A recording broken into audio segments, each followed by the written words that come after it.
All right, back here with another TFT replay video. This is at the end of the long winter break for set 16. So I think we're on set 16.1C patch. It was a patch that Riot did in the beginning of December, and then we've been playing on it for like 3 or 4 weeks now because Riot was on winter break. So the meta's a little stale. I mean, things have been changing. The TX reroll build got popular. There's like a Grave reroll build that's also really popular. I've even heard like a Sona reroll build going around. I haven't seen it myself, but I heard some streamers talking about it. In any case, I was kind of bored from playing the same comps in rank, so I decided to go ahead and try to get all the Lorefinder entries. That's just like unlocking each of the champs and then finishing with a top 4 placement with each one. So I'm actually, at this point, when I record this video, down to my last 2 Lorefinder entries that I'm working on. One of them is Zehen, which is the hero augment for Shinzao reroll. Haven't had a chance to play that yet, or I've seen it a few times, but I haven't clicked on it. And then the other one that I haven't got is Aurelion Soul. I have not topped forward with an Aurelion Soul yet. So my plan this game is to either try to reroll Zehen or go for a top 4 with Aurelion Soul. And so that's why I'm holding Demacia units, in case and Ionia units, in case it's a Zehen start. Actually, on this one, I know it's not going to be Zehen. I've been playing a few games in a row, so this is just kind of like what I've been doing for each game, but this is actually Prismatic Party, so all the augments are prismatic. So there's no way to get the Zehen hero augment, which is a gold, in this portal, unfortunately. So basically that leads me down to the only thing I'm trying to do then is play Aurelion Soul. So that's my plan this game. So I got 2-star Sona. So look at my first augments here. So I want to be able to get 2-star Diana. So I'm like, oh, going long, there's no more interest. So I can just get to level 7 immediately or as fast as I can and then just reroll on level 7 to get Diana. So I was like, oh, I think that makes sense. And then it'll also help me get to level 9 eventually to get more copies of ASOL when I get there. So my current plan is just play strongest board, try to make ASOL items, which apparently the best in slot that I've seen. Again, I haven't looked exactly at any guides for ASOL, but I've seen people play like Shojin, Rageblade. And I have components for a Rageblade and 2-star Sona, so I'll go ahead and make that item first. So hopefully I'll get 2 more Shojins to go with it. The other route I was just considering, I mean, obviously Diana is a strong comp, and she's one of the Targons you need to unlock Aurelion Soul. Quick side note, to unlock Aurelion Soul, you have to have all 5 of the other Targons in play. So Diana, Leona, Phelios, Zoe, and Tarek. But to get Diana, you have to have a 2-star Leona first. So step 1 is getting level 7 and then just re-rolling with this augment, going long. Econ doesn't matter. I can't gain interest. So I just try to get to level 7 and then re-roll for Diana first. Get 2-star Diana and then make get 2-star, what did I say? Leona, and then get the Diana and then hopefully find Tarek along the way as well on 7. So that's the plan. The other thing I was going to talk about is Rageblade is also one of Diana's core items. So I was thinking like, if I can't get the double Shojin, maybe I can make, like I already have the cloak here, I could make Bloodthirster, Rageblade. I could at least make Diana items first, and then she can like carry me for a while until I was playing Ixchel. I just did a Nidalee. I got the Nidalee unlocked in my previous game. That's why I had Ixchel my planner. The Nidalee Lorefinder. I got top 2, I think. I lost to some other board that was really strong, but... Oh, no, wait. Yeah. Anyways, it doesn't matter. Anyway, back to this game. So again, plan is to just play strongest board, try to get ASOL, and that's the plan. So holding the Targon units here, just holding some random defenders. I was holding either defenders or bruisers, whatever front line I 2-starred first, I would play. I have more defenders than I have bruisers. I'm just like, I'll just hold defenders for my random front line for now until I can get Leona. The other thing to think about is Invoker actually gives your team a little bit of mana regen. So like, in theory, while I'm putting a board together, if I do get like an early ASOL, I was thinking like, the whole point of ASOL is to have him cast as much as possible. Invokers aren't great, but at least like they can help him get a little bit extra mana at the beginning. And before I've got like a really solid board, I would start dropping obviously some of these invokers as I build into the later game stages. But if I got an unlocked ASOL early, I could at least have Invoker 2 in for a while to help him get some mana. And it's also just happens to be my strongest board. So normally when you play Diana, you also play Shurima like in the max cap version. So I put that in the planner here. I don't know if that's actually what you're supposed to play for an Aurelian Soul focus board, but I didn't really know what else to put in the planner, so I just put some Shuriken units in there. Okay, so I want Shojin. So I want either the sword or the tiers. There's a tier on a Nico, which actually would be pretty good. I think that would make a 2-star Nico for me, so that would help a lot in the early game. So I'm like faking this other guy out just in case like he was trying to deny it from me. I was like trying to make it look like I wanted one of those two components when what I really wanted was the tier. All right, so I got a 2-star Nico and a tier. Step 1 to get in my Shojin, so that's all good. You don't care about interest with this going long augment, so I just level up immediately to 6 on 2-5, put in, 4 defenders, whatever, it doesn't matter. Random frontline units like for now until I can get a 2-star Leona. I've never actually played this build before, but that's because it's been bad. I mean, obviously I haven't tried to play it because it's been bad. But like I said, just doing some fun stuff here at the end of this really long patch, trying to get the lore finder for Aurelion Soul. Well, I just looking at what else I could put in here. I could put in random fiddlesticks, lowers their magic resist. Just want to make sure when I'm doing my roll down, I like keep an eye on certain units. Obviously, Targon as a trait has no real set bonuses, although Aurelion Soul's ability scales faster the more Targons you have. So at the beginning, at least, while you're still trying to get the Stardust stacks for Aurelion Soul, that's what it's called when he casts. You do want to have as many Targons in as you can afford with a stable enough board. And then you can pivot out of the Targons later. I mean, normally like you get to 700 stacks of Stardust on ASOL, and it's like, okay, that's usually enough to win the game. Maybe at that point you can start selling your, lesser cost Targons like Aphelios, start building out legendaries like Shyvana or whatever. But the other option is to play it all the way to the end, which is like 1950 Stardust or something, which is like basically a prismatic trait power level. It basically wins the game if you get Aurelion Soul all the way to 1900. But going from 700 to 1900 is a big jump. So I'm not expecting that that's going to happen in this game. I'm just trying to top 4 to get the Lorefinding entry. So that's the plan. Again, just holding defenders. I got 4 random defenders on my front line and 2 random upgraded invokers on my back line. Pretty standard frontline, backline TFT. I'm really glad I got going long for this. Actually, it ended up feeling pretty nice. Like I said, I haven't really tried to play around Aurelion Soul before, but I wasn't sure exactly how. Like in theory, I thought it would work. Like I said, it helped me get to level 7 quickly, and then I can just roll to 0 gold on level 7 for as long as I want. Try to get the Leona too, and don't have to worry about interest or anything. So I think it actually worked out really well. So if you were trying to play Aurelion Soul, I think this going long augment actually is actually pretty decent. So I don't really get any Diana or ASOL items here. So I'm like, I don't really like these. I didn't get the Shojin. I went ahead and make a Sunfire just because like I need to make something. And the belt and the glove, or belt and the chain vest were the least important, either Diana or ASOL items. So I just got rid of those basically. Got an early Tarek, that's good. So I'm getting my Targons going here. Don't have the 2-star Leonia yet. Oh, a early Fiddlesticks. I was like, holy crap. Okay, well, I'll definitely play that. Yeah, like I said, I'm just donkey rolling 0 on level 7 here, just trying to find 2-star Leona as fast as possible so I can unlock Diana. And yeah, I got an early Fiddlesticks with 1% odds. I mean, when you're rolling, 5, 6, 7, 10 times or whatever, you got a 1% chance. It happens to be one of the better ones too. I mean, Fiddle's a really good, just generic traitless unit. Shyvana might have been better. Ornn, obviously, printing early Ornn items would have been good. Don't think the other backliners would have been really good for this comp. Obviously, Azir would have helped a little bit with the front line as well. All right, Retribution. I don't really need that. I just need mana regeneration, and it's not one of Diana's best items. Like, nah, not really.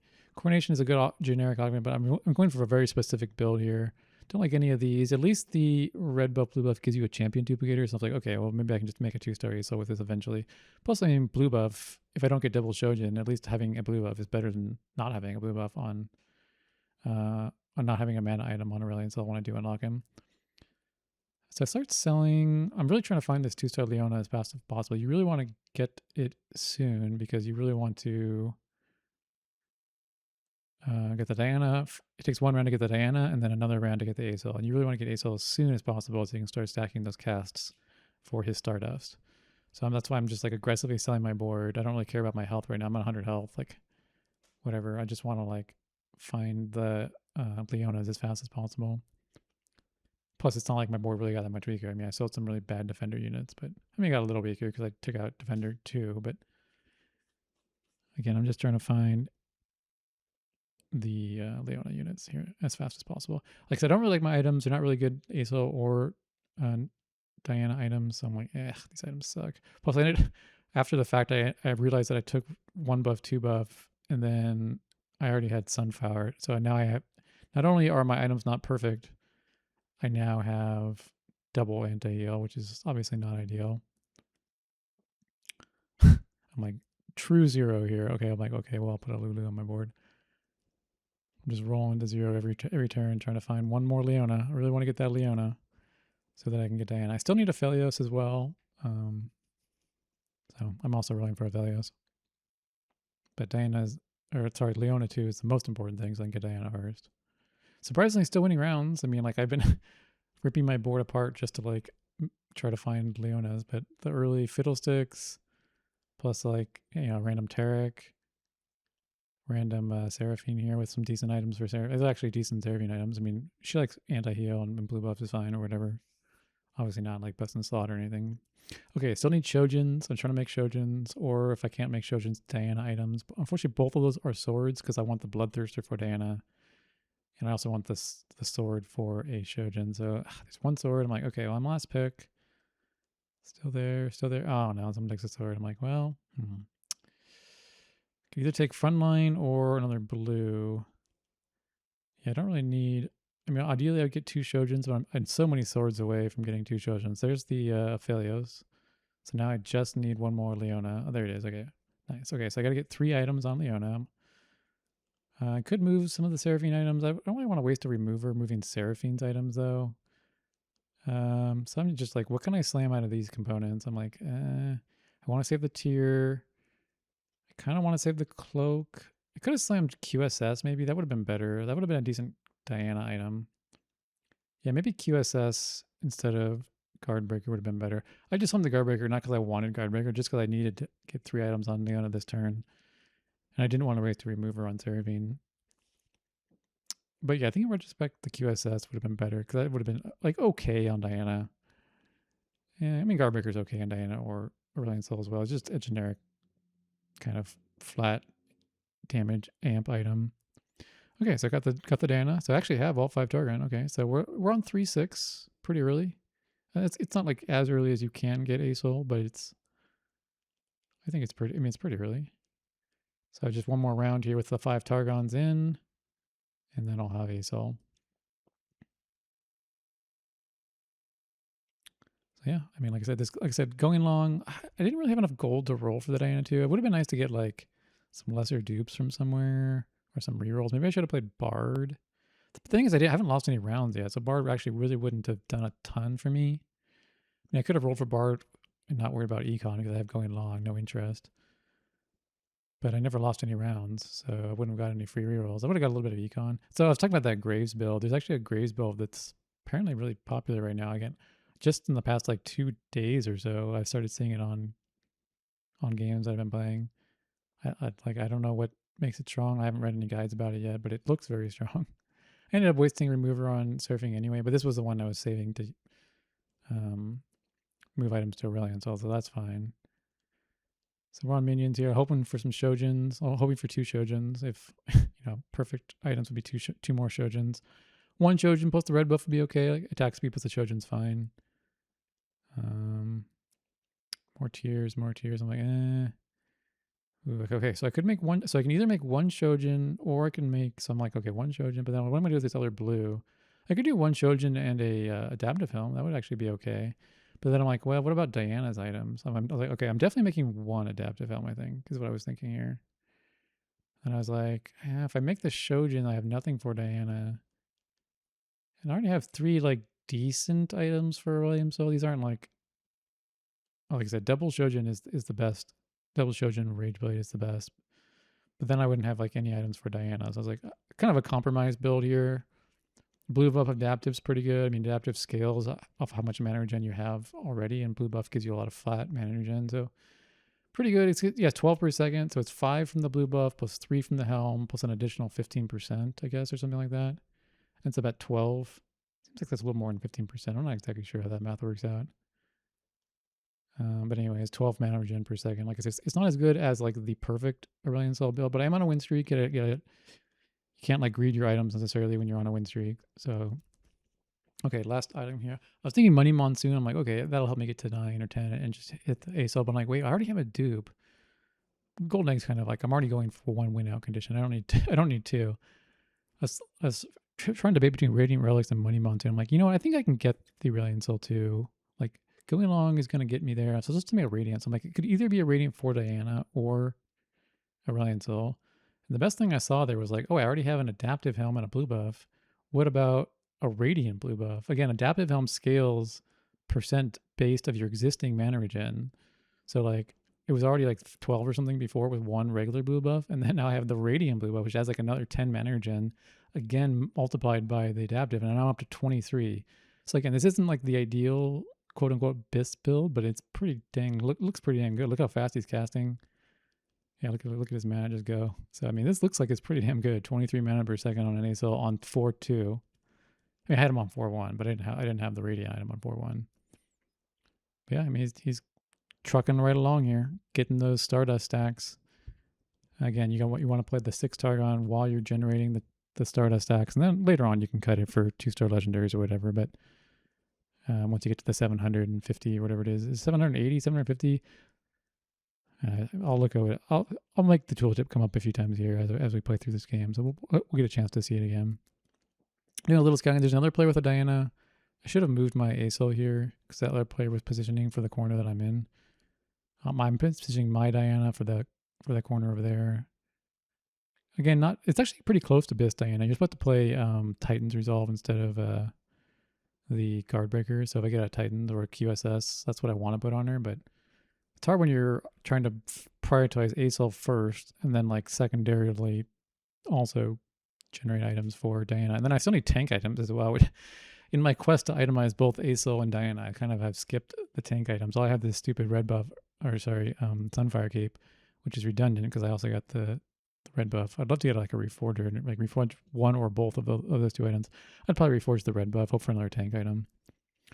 Anyways, looking at what I want to carousel, it's like there's some Shojins here now, but it's like it's too late. I already have like, I don't think replacing what I have with another Shojin like does anything. It's like, well, I'm getting a sword regardless. There was 3 swords left. I was like, okay, I guess I'm getting a sword. The pan for Invoker could have been interesting. Tier plus pan for Invoker spec could have been good. Again, I already have enough mana regen though for ASL. Like the Invoker stuff, like I'll put it in if I have nothing else to put in, but like I don't really need like 1 more mana regen on my ASL when he already has 23 or whatever it was. So like putting in 2 Invokers kind of like, whatever. The other thing to think about is like unlocking Skarner. If there had been any chain vests or cloaks on that carousel, I probably would have taken one of them. Skarner's a good unit right now. There's a lot of AD players, and just like I have no synergies anyway, so just random Targon plus Skarner seemed like it would be fine.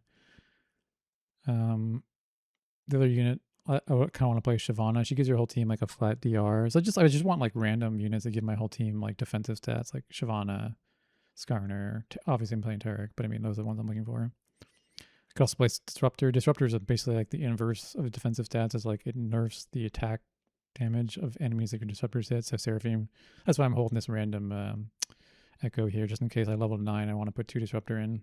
Ideally, Azir obviously would be the but if I don't get an Azir, I could just throw this random. Although at this point in the game, it's getting a little late for even like trying to put in 2 Disruptor with a 1-star Seraphine and a 1-star Echo. I mean, that's not really the best way to optimize my board, but again, it doesn't cost me anything. I don't gain interest with going long. I'm just sitting here waiting for it to level me up. You get 5 EXP per round with going long. I was trying to do the math for this. I'm like 15%. It seems like it's higher than, it's like 10 from the Radiant, 5 from the regular blue, plus 3 from the adaptive. That's 18. 18 times 10% ends up at 23 or 15%. So half of that is 10. Yeah, I guess, I mean, it is what it is. It works out to be 23. I could be buying like the Garens and the Wukongs. Like I just need random frontliners. It doesn't even have to be anything trait specific. Just random upgraded frontliners. Probably should be buying the Garens and Wukongs, to be honest. Okay, so I was talking about Skarner. I kind of want to make a Skarner. I was like, okay, can I make a Skarner here? Okay, yes, I can make a Skarner here. Quick, can I get it on Fiddlestick? Nah, I wasn't fast enough. If I was faster there, I could have got Skarner unlocked on that round. So I was like, okay, should I dupe this? I'm like, well, let's just roll first. I was really close to, I don't know exactly know where these two, maybe it's like loot subscription. No, it can't be loot subscription. I don't know where these 5 costs came from. I wasn't really paying attention. I was just thinking about getting my Skarner unlocked as quick as I could there. So again, like random frontliners, random like invokers. I was like, okay. Didn't really have time to put all this together. I was like, okay, well at this point, I can't make any more defensive items. I'd love to get tank items, but I can't. So I just make another Shojin, or make the first Shojin. I don't know why I sold the Swain. I want frontliners. I should be just holding random upgraded frontliners. Got run over here by the other Diana player. I wasn't really positioning for him. They already have a 2-star Renekton, so they're well on their way to like the real Diana board. Did unlock Skarner. I was like, I could still play the Invoker stuff, or sorry, the Disruptor stuff. I don't have any Disruptor upgrades. So I was thinking maybe I'll play Invokers instead. I kind of wanted to see like how much mana regen. Like I knew in theory that it would give me a little bit of mana regen. I wanted to see like for one round like what it would actually be. Plus I didn't have any upgraded disruptors. So I was like, you know what? I was like, who can I dupe to get stronger this turn? I'm like, well, ran out of time again. I like Zillion for this because Aesol is kind of like AoE. I was thinking he does a lot of single target as well, but like he does a lot of AoE. I was thinking maybe the Zillion would help clean up some single target, but again, here's this Grave Reroller, which apparently is a strong build.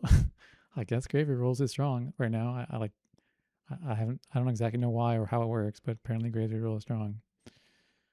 Again, okay, so I'm like, okay, I'm basically committed to the invokers at this point because like, okay, I have upgraded invokers. I didn't get upgraded disruptors, even though I think disruptors are better. There was another guy playing it, so it was contested. I don't care about upgrading. I think I already put the Invoker 2 in. It didn't really do anything, so I'm like, I don't really care about Invoker 2.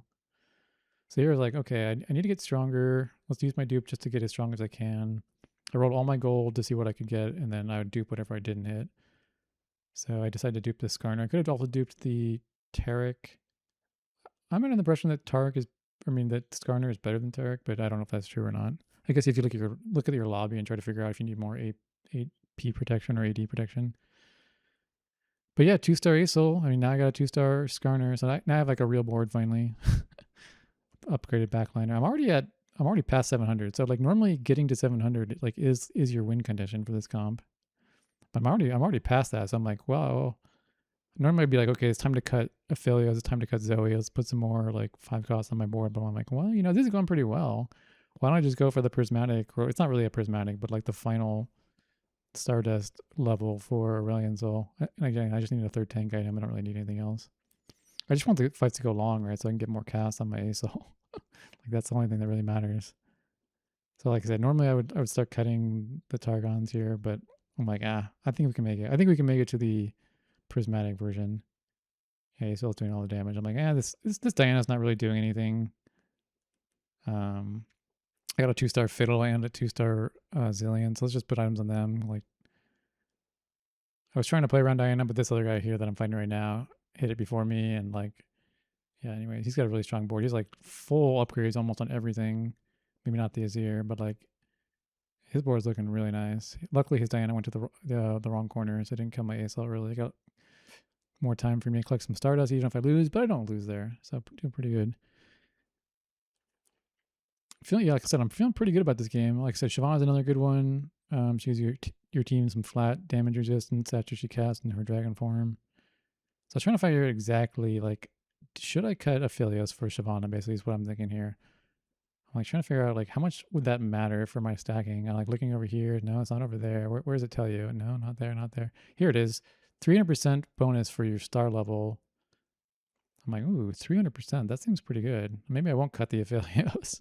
Like I didn't actually check to see how much it would drop down. I kind of ran out of time at the end there, but like I was thinking, you know what? Let's not. I already basically got the top 4. I got the Lorefinder unlocked. There's no reason to like worry about anything else other than going forward like the win out Stardust condition here on Aurelion. So I was like, if I just cared about like placements or whatever, maybe I should have played Shyvana there, but like I'm getting pretty close. 1200. I mean, it's a long way to go to 1900, but like he's casting, or it. Aurelion Sol is casting a lot. They. I don't know what the right pronoun is there, but anyways, Aurelion Sol is casting a lot. We're down to only 3 players, so not only are you running out of time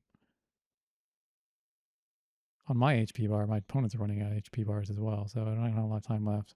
So I do have Zillion in, so he basically like pre-levels me here to 10, or not pre-levels, but I mean he helps me to 10.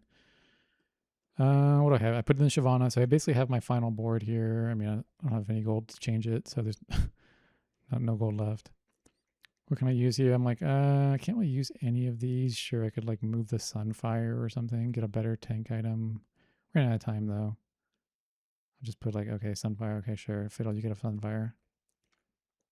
Up against the other Diana board. Again, he's not positioning for me, so my ASL is still casting a lot.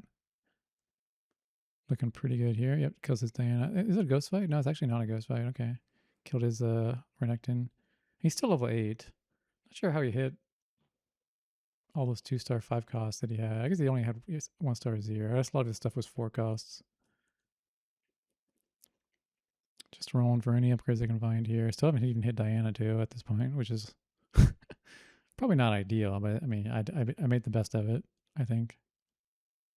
Just doing some positioning here. He has Diana. I'm positioning for the Graves player. I'm just trying to spread out. From what I understand, Graves has like an AoE, so I'm just trying to spread my units out so they're not all getting like cleaved or whatever from Graves at the same time.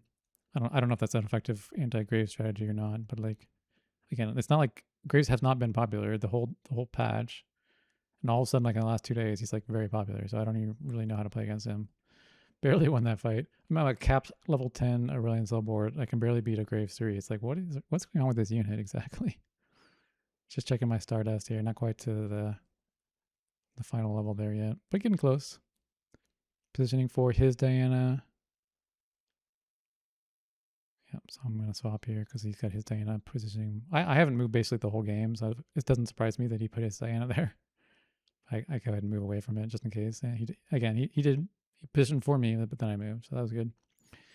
All right, so what do we got here? Unfortunately, I kind of grouped up for the Silas. I was like the Jarvan ult from the Silas hit my whole team in the other corner, but can only position for so much. I was positioning for the Diana, so that part of it worked at least.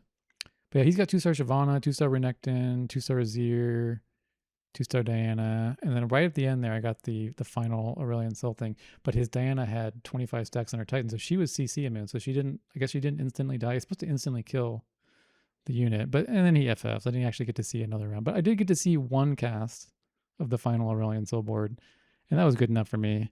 And I'll call that a good game. All right, take care.